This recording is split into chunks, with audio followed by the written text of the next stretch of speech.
I feel like if you've done all this stuff on here, you can call yourself a real programmer. You can call yourself before that or after that, but don't beat yourself up about, there's always imposter syndrome and feeling like you're not there yet. But if you've done all these things, I think you're doing a lot of typical things that a programmer would do. If you start programming, or if you're already programmed, eventually you're going to hit bingo, and you're probably going to hit bingo like 10 times over, whatever, through here. And the first thing on the list is use code from the internet. Of course, as a programmer, there's going to be times when you're going to do a lot of Googling. You're going to do some chat GPT in these days. You start using AI. Something from the net in some sort of way you're going to have to use to complete the task that you have, either through learning or whatever. And you may take some syntax, and at some point you're just going to copy the code straight from the internet and use it. So that's like a natural thing that happens. Number 2 is write unit tests, especially if you're in a job. A lot of times people skip them when they're working on their own, but if you're in a job, if you need to write unit tests on your code. And what that does is it takes an isolated piece of your code and writes a test for it, or you write a test for it to make sure that it's working as you expect. So like a certain function or a certain piece of the code or a class, you make sure that it works as expected by, you have the code for the, that you're trying to test, and you write more code that actually runs automatically to test that it's still working when you later make changes to that same code. So it kind of like gives you like a peace of mind as you're making changes over time to the code, that the code still works as originally intended. The next is spending hours fixing a UI issues. When you get into it, you learn that if you're dealing with UI, that sometimes you're going to get asked to fix a UI bug, and it seems like it's super simple, but like just getting it pixel perfect sometimes can take hours to do. And if you do this long enough and you're working with UI, you'll definitely run into this eventually. And then the next one is miss the semicolon. Like if you're in a language where you need to terminate each line of code with a semicolon, then you're definitely going to run into this. I don't think I have to say anymore. You're going to forget. Sometimes, nowadays the IDEs are smart enough to kind of let you know, and you may have a linter, or you may have something that, compile time may let you know.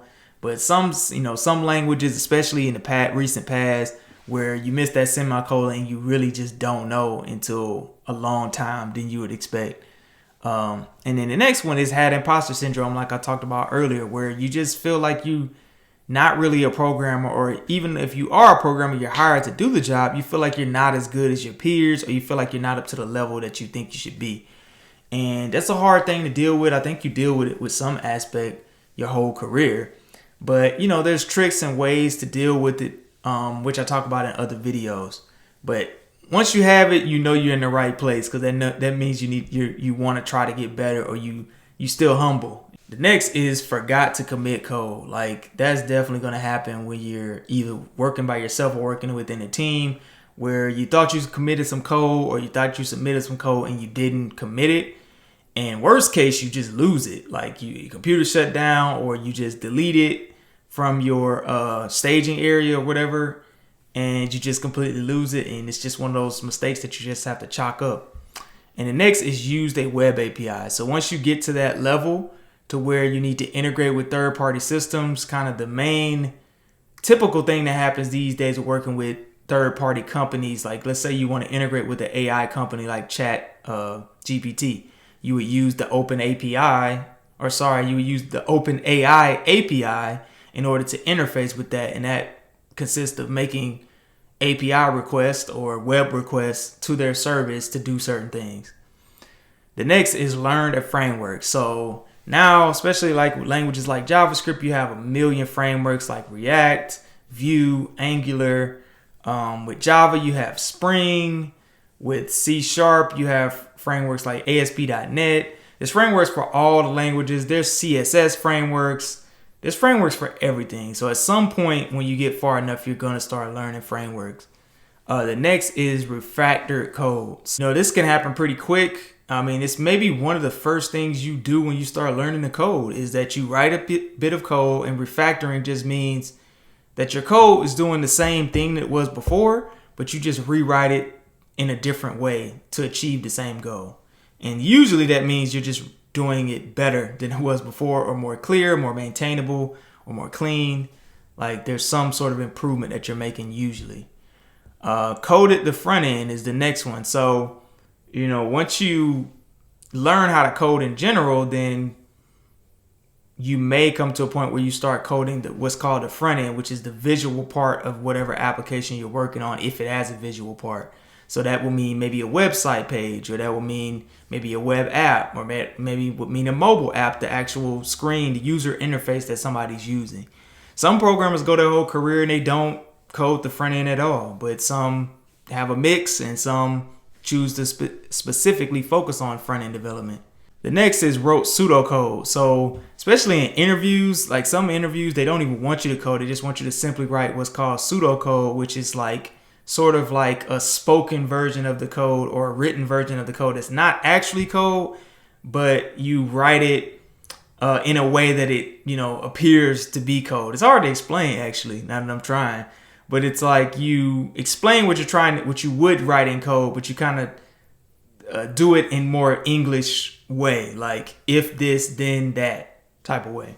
Next is deployed to production. So eventually you get to a point where either by yourself or within a company that you deploy something to what's called production, which is the live environment. So that's when your customers would actually see it, or your users would actually see a new update or the first version of whatever product you're working on.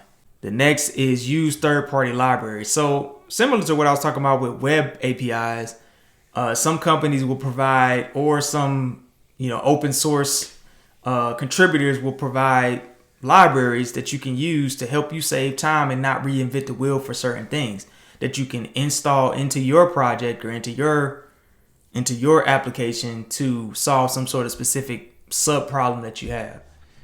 Next is found your own bug. So it's going to eventually happen. The more code you write, the more bugs you're going to write. And eventually you're going to find a bug that you wrote and have to fix it. Or you're going to think that you don't think it's your bug, but it ended up being your bug. And the next one is just similar to that. You're going to eventually have to fix a bug. You're going to find a bug. Bugs can be very difficult to find out sometimes, and sometimes it can be extremely easy. There are a lot of times the negative part of software development, and they can be the hardest part. But they exist, and you have to learn ways to cope with them. Next, did a code review.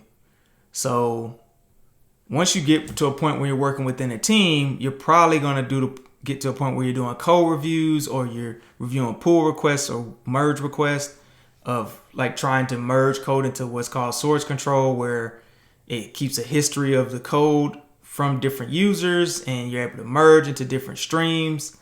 But eventually you're going to have to do code reviews where you look at someone else's code and see if there's problems with the quality, or problems with the implementation, or problems with the maintainability, and different aspects of the things that you and your team decide are the criteria for your code reviews. Next is code of the backend.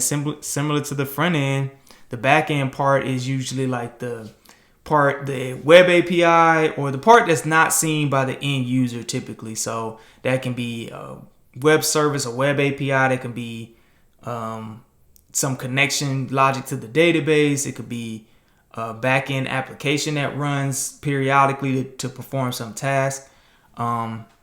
You can choose in your career to stick in the back end, or you can choose in your career to do a mix of things. But yeah, eventually you'll probably end up doing it. The next is missed a requirement. So when you get into professional world, you're going to have requirements that you have to complete for each of your tasks when you're doing development. So they may ask you to, code this feature with this list of requirements. Like this feature needs to do these certain things.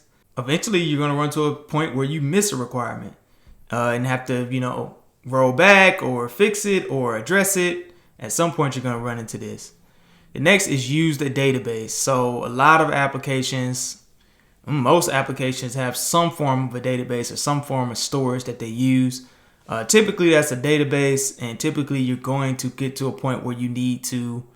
A lot of applications, that's really what they do is just pull and store data, some sort of data, and display it, and you allow the user to do something with it. When you think of Facebook, when you think of Netflix, when you think of all the products you use, they're storing something and you're going to use it. So there needs to be a database to store that data. Accepted a pull request. So yeah, that's part of the code review process is, a pull request is when somebody's submitting some new code to be added into the project or added into a branch of the project. And you do a code review and you can accept it or reject it in totality. And eventually you will accept one. So there's the accept. Code worked on the first try. So a lot of times you'll notice, like when you're coding, that you have to give it a couple stabs at it to get it to work, whatever you're trying to do. But eventually you just get that magic scenario where you work on something for a long time and you press play or press run, and it just works the first time and you don't have to do any changes, which is like amazing feeling. Pull an all-nighter coding. That's especially early in the college days or in your boot camp days when you're just trying to complete some task. But it can happen, when you on call or when you're trying to finish a project or you have a tight deadline, even at your job. So, eventually it's going to happen at least once, but the older you get, you try to limit those. But yeah, it happens sometimes. Fix a CORS error. So CORS is if you're doing front end development, it's a cross origin request security. I think that's what it stands for, the acronym. But basically, if you're making requests from the browser from one domain to a different domain, the browser has a security in it to say this is a cross origin request, and I'm going to block it unless the server says it's okay by implementing like this thing called CORS, where it allows cross origin requests. Or if you use some sort of trick with the browser, there's things you can do like JSON-P, and there's other tricks that you can do to try to work around cross origin request issues. And then the final one is said it works on my machine. So you're going to run into problems where people say, hey, this code's not working, or this thing isn't working, or that isn't working. And you're going to try it on your own machine and it's going to work. And you're going to say the famous lines of "it works on my machine" that so many developers have said. And yeah, it works on my machine. I don't know why it's not working on yours, is where it's going to be. And we all have said it at some point, or will say it at some point if you do this for long enough. So yeah, that's the bingo card. I mean, yeah, let me know what your bingo looks like. Let me know what you think about these and what you would add, what you check off.